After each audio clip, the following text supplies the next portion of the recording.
Pendant le match, on désigne 3 joueurs à la fin du match. Et à la fin de l'année, celui qui a le plus de points, il a un petit cadeau, le deuxième il a un petit cadeau, puis voilà, c'est des récompenses individuelles. Mais dans les étoiles, c'est pas forcément le gars qui a mis 3 goals. C'est peut-être un gars qui a fait un match énorme défensivement, qui a bloqué des shoots, qui a fait des choses très défensives à un moment donné où on était dominé, qui nous a permis de gagner. Lui va peut-être avoir la première étoile. Et comme ça, si je veux arrêter, je peux faire ça. Je peux dire voilà, lui il est là, lui il presse là, lui il doit venir ici, il y a nos 2 défenseurs qui sont bien placés, lui il peut aller presser là. Et puis du coup, hop, je continue la séquence. Situation, tu te places là, là, là, là, là. À chaque fois, il ne le fait pas, tu comprends pas. Puis après, tu lui montres à la vidéo. Et là, hop, ça rentre. Donc ça... Le lundi et le jeudi, j'ai 8 heures de vidéo en fait. Notre analyse de match, 4 heures. Et l'analyse de l'adversaire, 4 heures. Ça me fait 8 heures le lundi, 8 heures le jeudi. Ouais, pour que ça soit... Énorme. Ouais, c'est beaucoup. Patinoire, il y a une brasserie qui appartenait à mes grands-parents. Juste en face de la patinoire, mais vraiment 30 mètres. Et mon grand-père était le président du club et mon père, c'était le gardien de la première équipe. Ah, donc tu avais déjà un pied dans le monde du hockey. Déjà un pied dans le monde du hockey, puis mon père, il était entraîneur professionnel pour la formation des jeunes. D'accord. Mes premiers pas dans le hockey, en fait, j'étais juste en face. J'allais voir mon papa jouer, mon Mais toi, père. tu jouais ou... Ouais, moi j'ai joué, bien sûr, j'ai commencé à l'âge de 3 ans. Okay. Donc j'ai joué, après j'ai fait différentes... on a fait différentes divisions avec Lyon.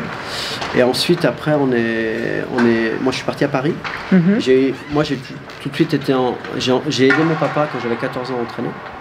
Donc j'étais passionné par l'entraînement, donc j'ai eu une dérogation à 16 ans par la fédération pour pouvoir entraîner, avoir passé mes premiers papiers, normalement faut être majeur. Et puis du coup, à 23 ans, j'ai eu une grosse offre du conseil général dans le Val d'Oise, à Paris, pour entraîner 3 clubs avec différents objectifs. Je suis parti à Paris. Super année, expérience, mais par contre la vie parisienne était compliquée. Après j'ai eu la possibilité de retourner dans le sud un peu. J'étais à Toulouse. Là on a, comme souvent dans le hockey français, on a des dépôts de bilan. Donc on a fait champion mais dépôt de bilan, donc j'ai dû partir à Nice. Et quand je suis arrivé à Nice, j'avais 25 et là j'étais venu pour jouer en Ligue B à l'époque. Et malheureusement dépôt de bilan, j'avais déjà fait tout le déménagement, donc là ils m'ont donné la responsabilité du club de repartir à la base, donc j'avais le mouvement junior plus la première.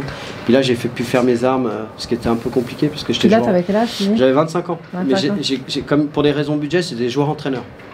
Donc je jouais en même temps, je coachais, j'entraînais. Donc ça c'est une belle expérience mais difficile, mais tu apprends vite sur le tas. Puis là on est monté dans les divisions, puis j'ai eu une grosse offre à Gap, en Magnus, et là j'ai arrêté de jouer. D'accord. Donc je suis parti à Gap. On a fait une très bonne saison et puis j'ai été contacté par Gérald Métro pour entraîner les novices élites et puis Star Lausanne à Lausanne. Là tu étais toujours... On n'a pas en France, la chance que je n'ai pas eu en France. Et ça c'était vraiment important pour moi. Et puis après, j'ai eu la chance quand je suis arrivé en 2003 de passer un concours et puis j'ai pu rentrer à l'université des sciences et des sports comme enseignant pour le hockey. Puis ça me permet d'aller à des formations mais sur le sport en général. Mais du coup j'apprends beaucoup de choses et puis ça c'est un besoin pour moi de toujours pouvoir entendre ce que les grands sportifs ont à dire, etc. C'est un truc qui m'intéresse beaucoup. Donc là, depuis 2003, j'ai toujours regardé ce poste, puis je suis encore actif. Donc là, j'ai eu la famille Moret, par exemple. J'ai eu Orlan, Benoît, Benjamin, Aluni. J'ai été expert de leur mémoire et tout. Donc j'ai des bonnes affinités avec Martigny par rapport à ça. J'ai pas mal de gars du coin. Ouais, c'est joli l'anecdote. Ouais, c'est ça. Quand il a eu 6 à son mémoire de tête, c'est Benjamin. D'ailleurs, son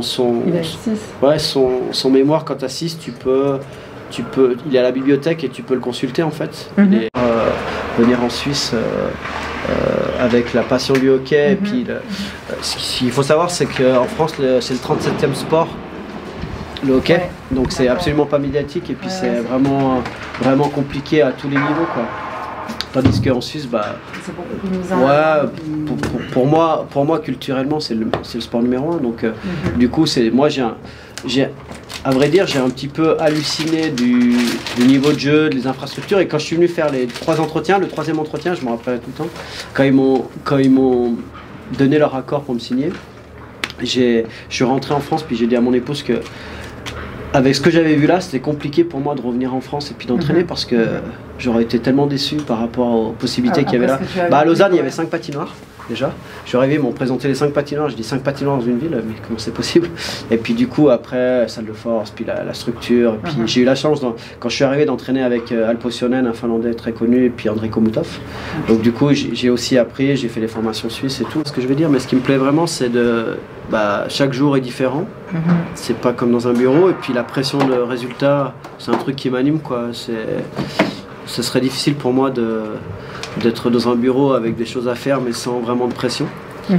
J'ai été élevé un peu comme ça, mais c'est vraiment important pour moi d'être dans des projets ambitieux. Ça te fait pas peur, comme tu pas dis, du cette tout, pression, c'est justement ça qui te fait avancer. Justement, ça me fait avancer. Puis j'ai vraiment besoin d'avoir cette adrénaline-là, et puis de savoir que le matin je me lève et que chaque journée va être différente, quoi. La gestion d'un vestiaire aussi, les personnalités à gérer qui sont complètement différentes. Il y a plein de choses qui sont très intéressantes. Et puis des fois pénibles, mais ça fait partie du métier. Mais ici, là, j'ai trouvé un juste équilibre entre la compétition, l'intensité des résultats et puis des objectifs élevés, avec une vraie famille.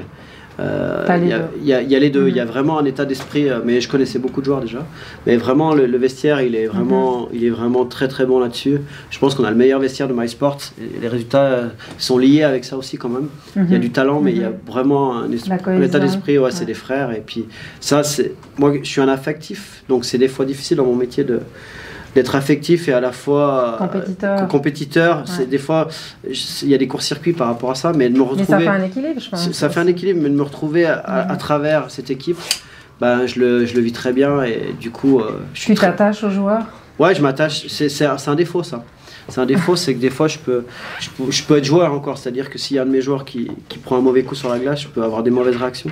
Et ça, maintenant je suis beaucoup plus calme qu'avant, il y a une compréhension, et puis tout le monde voit bien que c'est ce qui va faire notre grande force, c'est l'homogénéité.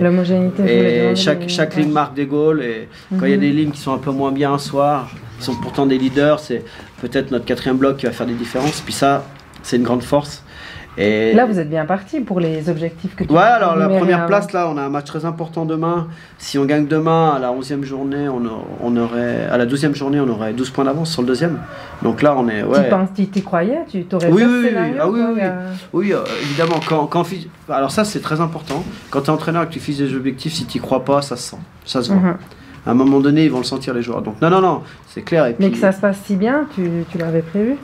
Oui, par rapport à la fin de la saison dernière, avec le recrutement qu'on a fait et puis l'état d'esprit de cette équipe, évidemment qu'il y a des choses que tu ne maîtrises pas, comme l'arbitrage et puis l'adversaire.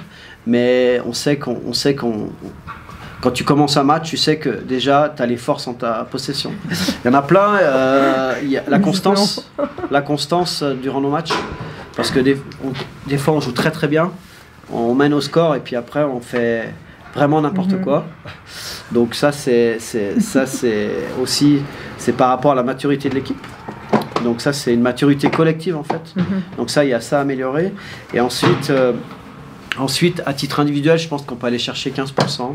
Et à titre collectif 20%, donc avec 15 et 20%, quand tu vois les moyennes d'équipe qu'on a, environ à 4,07 là sur un match qui était correct, je pense qu'à des moyennes à 4,5 avec le niveau de notre équipe, on perd pas un match, quoi.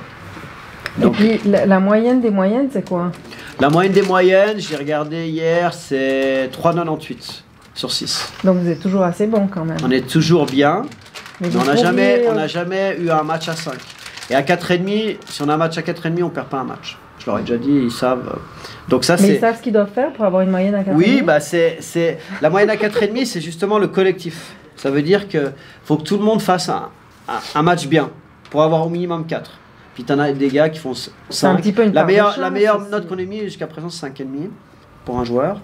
Donc si tu as tout le monde à 4 et quelques joueurs à 5, à 5,5, 4,5, tu es tranquille. Hein.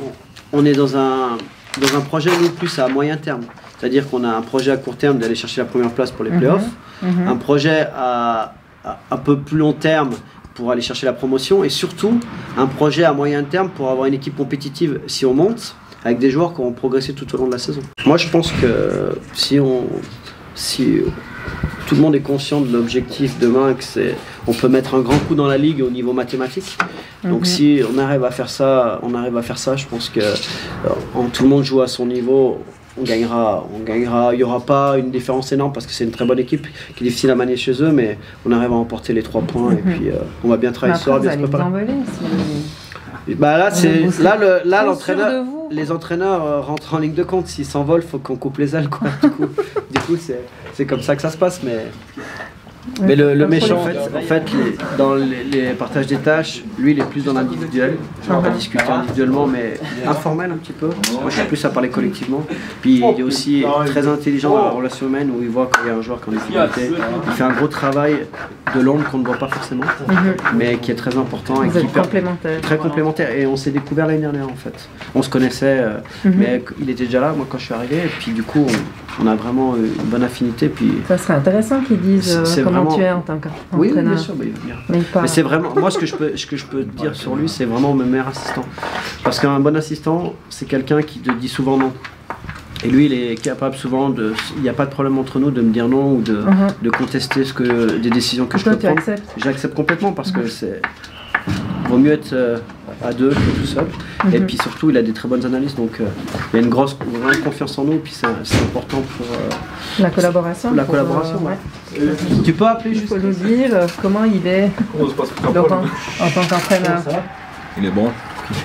C'est tout. Il est bon. Ça résume tout. Non, qu'est-ce que je viens de dire? Il faut que je prépare la question, la réponse. Non, je pense qu'il a des très bonnes compétences tactiques. C'est clairement un des meilleurs que j'ai vu. Je pense qu'il est même capable d'entraîner plus haut. Ça me paraît assez clair.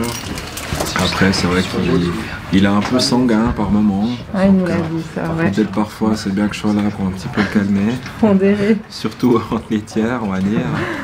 Mais je pense qu'il se remet en question sans cesse. Et puis, c'est ça qui permet aussi l'évolution de l'entraîneur. Et puis, moi, ça me permet aussi personnellement d'évoluer dans le bon sens. C'est pas toujours facile avec l'équipe qu'on a ici à travers. Beaucoup de gros gamins ici dans le vestiaire. Et il disait justement qu'il avait ce côté affectif très développé. C'est parce qu'il y a des gamins dans le vestiaire. Peut-être. Moi, il est papa de 3 enfants, bientôt un 4e. D'accord. Notre ami Laurent. Et puis, moi, je suis papa de 3 enfants aussi. Donc, vous avez la fibre paternelle. Peut-être bien, quoi. Et il le faut, hein, je veux dire. Ouais. Parce qu'être papa, c'est pas seulement être papa poule, hein, c'est aussi être de temps en temps un peu sévère. Et c'est vrai qu'il a ce côté sévère que moi j'ai peut-être pas forcément, ou des sens un petit peu différents. Vous complétez bien? Ouais, je pense que oui. Moi j'accepte ses remarques, lui il accepte les miennes, puis on avance, on n'est pas toujours en accord, on trouve une solution pour qu'on soit en accord, puis que ce soit pour le bien de l'équipe. Puis ton regard sur l'équipe justement, actuellement, c'est comment?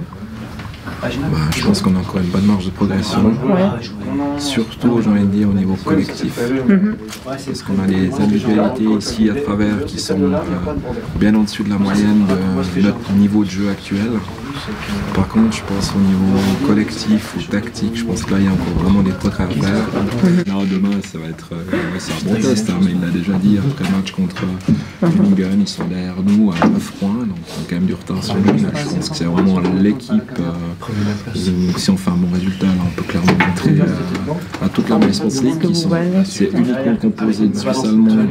Si on prend en considération que Dudingen c'est les Suisses allemands, mais c'est les petits joueurs. Alors, on est les seuls Romands, on est tout devant. Donc ça gêne un petit peu dans la ligue. Ubendorf c'est une grosse équipe aussi, et je pense que là, si on arrive à faire un bon match solide, une petite victoire 3-1 sur la route, ça m'irait. Tu penses ta performance de début de saison? Très bien. Pour l'instant, très bien. Très bien. Que du positif, on gagne les matchs et on joue bien.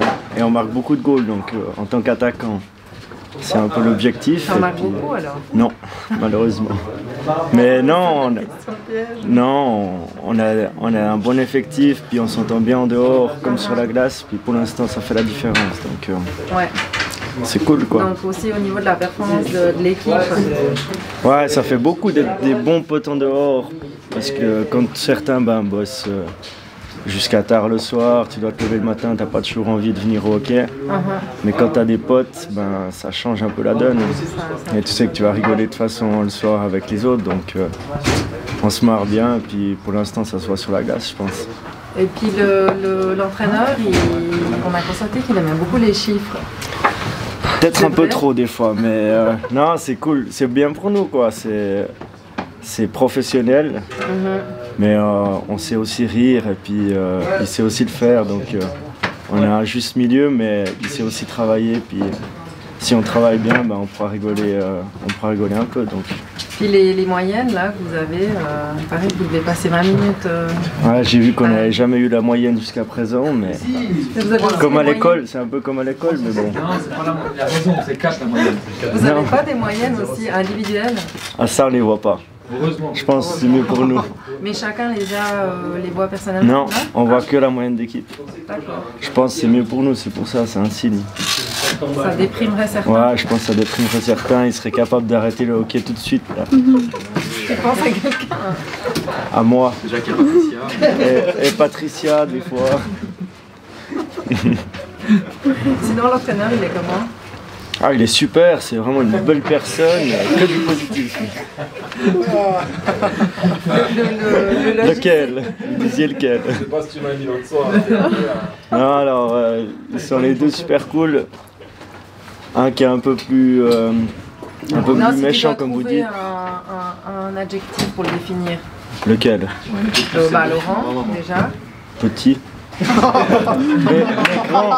mais grande personne. Non, je sais pas, c'est trop compliqué comme question. Non, je connais depuis longtemps, du coup, je me permets de dire petit, mais c'est une grande personne. C'est affectueux. Voilà. Et puis Christophe, c'est plus facile à le décrire? Christophe, artiste. Ouais. Chris Brown. Non, ça doit être génial. Non, plus cool. Mais ils se complètent bien, quoi. Un bon équilibre. Ouais. Non, c'est cool. Et puis pour demain, le pronostic? Pronostic demain, victoire. Victoire. Demain.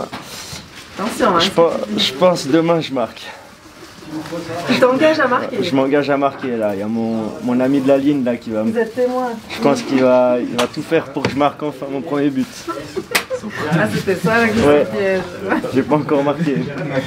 Bon, Romain, on est tous avec toi. Ouais. Et puis comme ça on pourra avoir un bon retour de quart, donc l'essentiel c'est de gagner, quoi. Ouais, voilà.